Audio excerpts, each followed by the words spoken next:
What's going on, man? It's your boy Brandon Berg. What's going on? Just really want to jump on here.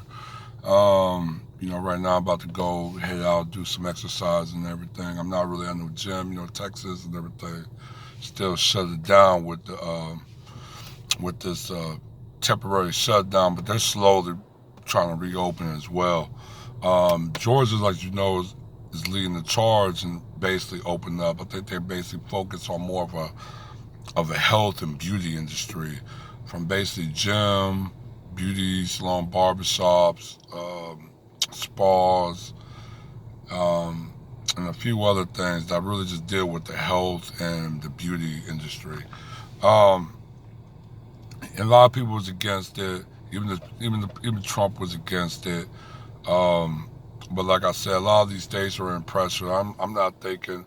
I'm thinking a lot of states is going to follow suits as well, trying to reopen their economy. A lot of these states are basically running out of money. Um, they're getting basically stressed. Of basically just using their funds, what they have.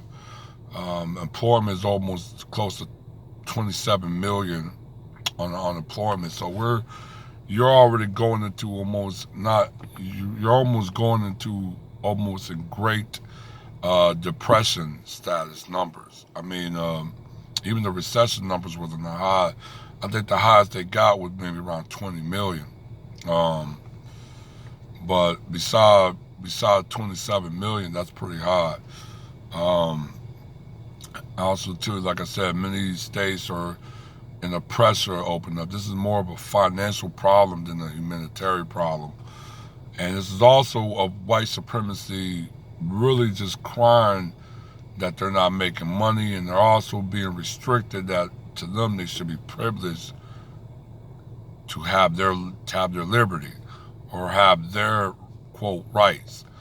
A lot of states that was basically in tyranny is slowly converging into a Jim Crow um, euthanism. I mean, when you think about it, the structure of it, when you see Florida open up their beaches, certain places now open up certain industries, it's mainly for the dominant society to get out and start making their money and basically living their with their means of living. But also, as you know, the dominant of the media is now reversing racial psychology and almost of a consciousness to the people that black people are the defective one. They need to be the one to be quarantined. So you got this role reversal, this racial role reversal, something that was almost of a general conception became a racial specific conception. So that's really what really was going on. Many people called it, um, and it's happening. I mean, when you think about societal shifts, you don't think it could go that fast. It can. It could go lightning fast. It happened throughout history. Through see even through how Sweden is dealing with it. You got many countries that is on lockdown, but you got many countries opening up their economies. And I said this is the thinning of the herd. When you think about it, this is natural selection. Basically, the weak will die, strong will live. So you're basically in nature, you look for the strongest genes to survive.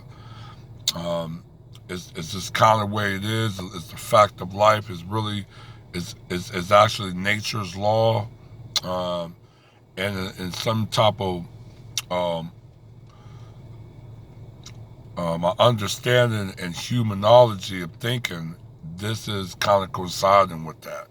And that's what a lot of places are now doing, especially even Georgia. But still, they're reversing from tyranny into more of a segregation, Jim Crow um, structure. It's not out and sent in front, out in front, but it's happening.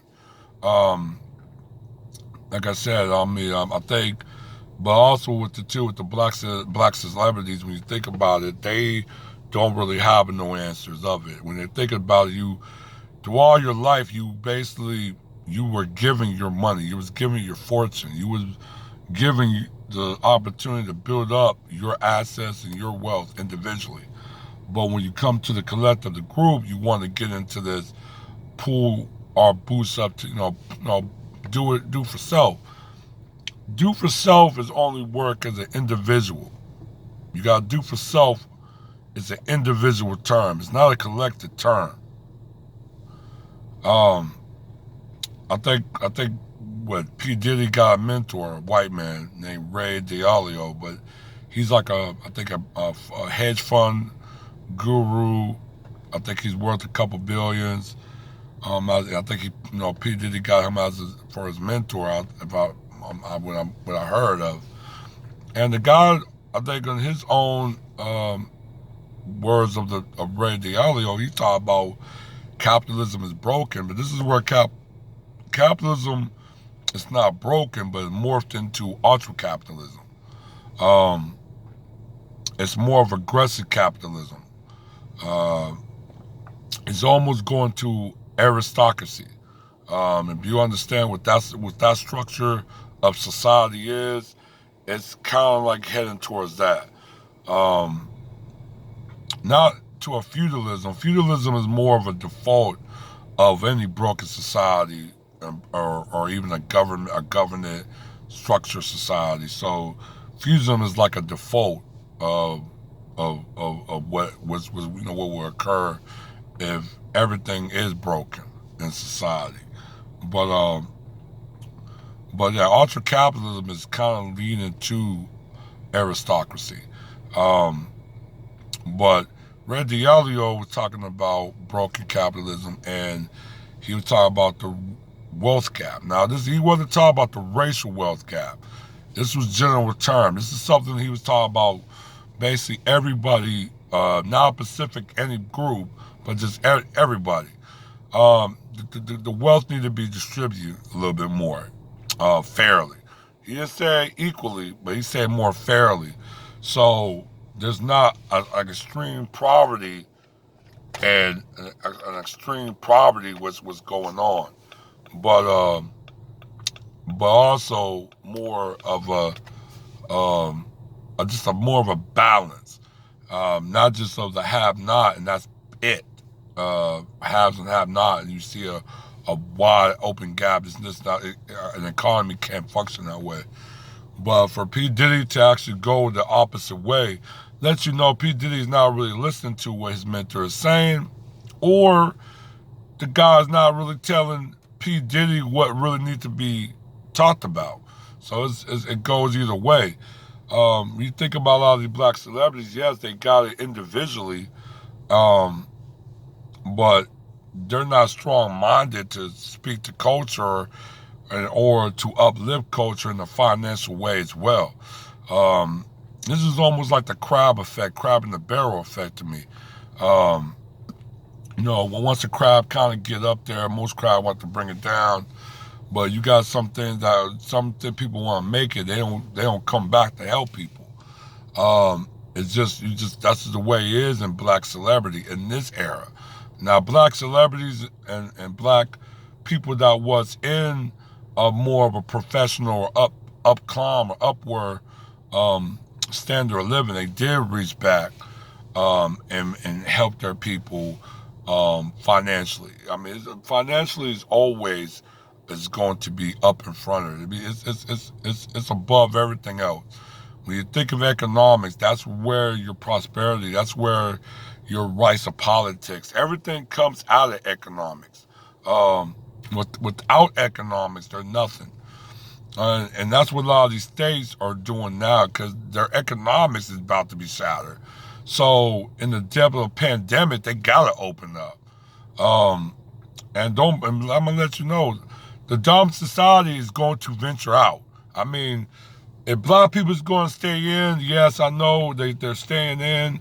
But if Texas said, yeah, we're opening up the economy, the president said, yeah, we're going to open up the economy, people is going to go out. Now, social distancing and I mean, look. The human interactions have changed fundamentally forever in this pandemic. Forever. People are so subconsciously is going to be very cautious and social distance from each other. Especially space, personal space is definitely going to be um, high priority in many people cases. So fundamentally and subliminally consciously, people is in tune with social distances. That's not to be a problem. But people actually go and venture out in almost of a normalcy of enjoying standard of living, or even just going out and going into the economy again. Um, that's what people is going to thrive for, even in the face of a virus. Like I said, pandemics and viruses last for a couple of years. They last for at least two. Some last for one. Some last for 2 years. Um, Now, I'm not saying this pandemic is greatly the worst pandemic we ever faced. Not by a long shot, but as in our lifetime, this is the first pandemic we ever experienced. Um, so, like I said, I mean, I think it's not just about good health but it's also the aspects of getting good health care, or getting certain things. But you also know the medical has been, as you know, with the United States or the world's health organization or whatever, they haven't really even had cures for the flu. They only got a cure for the common cold. So this corona is here to stay.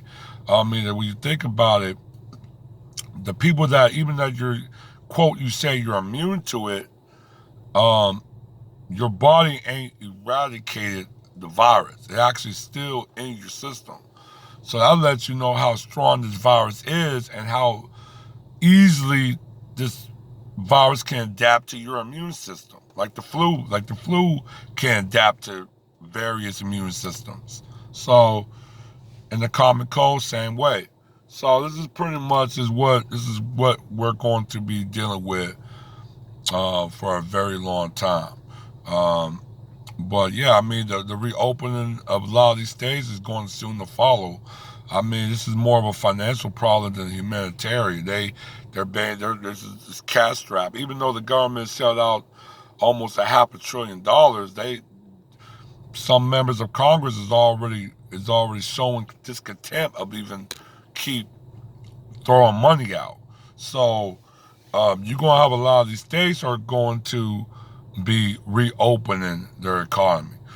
Georgia is not going to be the only one to not reopen their economy. Many states are already, especially in the South, is opening their economy. It's what it is. Like I said, I'll get with you guys in the next video. And man, like I said, man, stay up and stay safe. All right, one.